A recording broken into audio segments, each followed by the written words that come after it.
Details చూద్దాం. AP రాష్ట్రంలో ఎర్రచందనం అక్రమ రవాణాపై ప్రభుత్వం సీరియస్గా ఉంది. ఏపీ ఉప ముఖ్యమంత్రి పవన్ కళ్యాణ్ ఎర్రచందనం అక్రమ రవాణాను అడ్డుకునేందుకు తీవ్ర కసరత్తు చేస్తున్నారు. అక్రమ రవాణాదారులపై కఠిన చర్యలు తీసుకోవాలని స్పష్టమైన ఆదేశాలు ఇచ్చారు.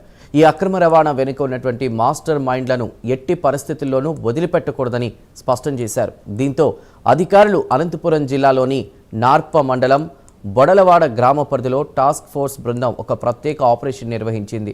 అక్కడ పొలాల్లో దాచి ఉంచినటువంటి 109 ఎర్రచందనం దొంగలను అధికారులు స్వాధీనం చేసుకున్నారు. వాటి విలువ అక్షరాల 2 కోట్ల రూపాయలకు పైనే ఉంటుంది. ఈ ఘటనలో నల్లని నందకుమార్తో పాటు మరో 2 కూడా పోలీసులు అదుపులోకి తీసుకున్నారు.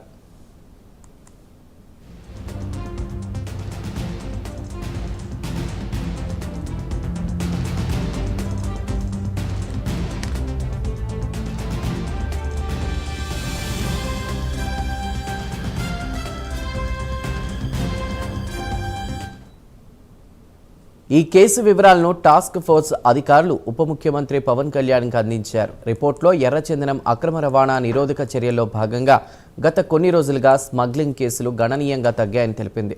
గత 2 ఏళ్ల కాలంలో ఎర్రచందనం అక్రమ రవాణా ఏకంగా 70% వరకు తగ్గిందన్నారు.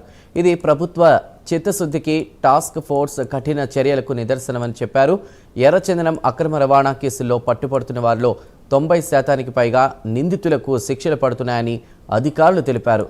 టాస్క్ ఫోర్స్ అధికారుల పనితీరును పవన్ కళ్యాణ్ అభినందించారు. భవిష్యత్తులో కూడా ఇలానే అక్రమ రవాణాను అడ్డుకోవాలని సూచించారు.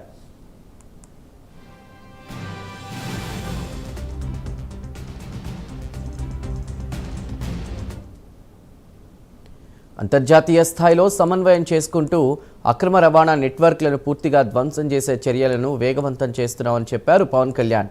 టాస్క్ ఫోర్స్ బృందం సమర్థవంతమైన సమాచారంతో దాడి చేసి స్మగ్లర్ల ప్రణాళికలను భగ్నం చేశారని వెల్లడించారు. ఈ ప్రత్యేక ఆపరేషన్లో ఎస్ఐ ఆర్ఎస్ఐఎం మురళీధర్ రెడ్డి బృందం కీలక పాత్ర పోషించింది. వీరితో పాటు ఎస్పీ సుబ్బారాయుడు, అదనపు SP Kulasekhar, ACF J Srinivas, DSP వి శ్రీనివాస్ రెడ్డి వంటి ఉన్నతాధికారుల పర్యవేక్షణలో ఈ చర్యలు చేపట్టారు. అనంతపురం డిఎఫ్ఓ చక్రపాణి సైతం ఈ ఆపరేషన్ను దగ్గరుండి పర్యవేక్షించారు. ఈ స్మగ్లింగ్ నెట్వర్క్లు చాలా పెద్దవని, వాటిని కూకటి వేళ్లతో సహా పెకిలించాలంటే అందరూ కలిసి పని చేయాల్సిందేనని పవన్ తెలిపారు. ప్రభుత్వం ఈ విషయంలో కఠినంగా వ్యవహరిస్తూ అక్రమ రవాణాదారులకు ఎలాంటి మినహాయింపులు ఉండవని స్పష్టం చేస్తోంది.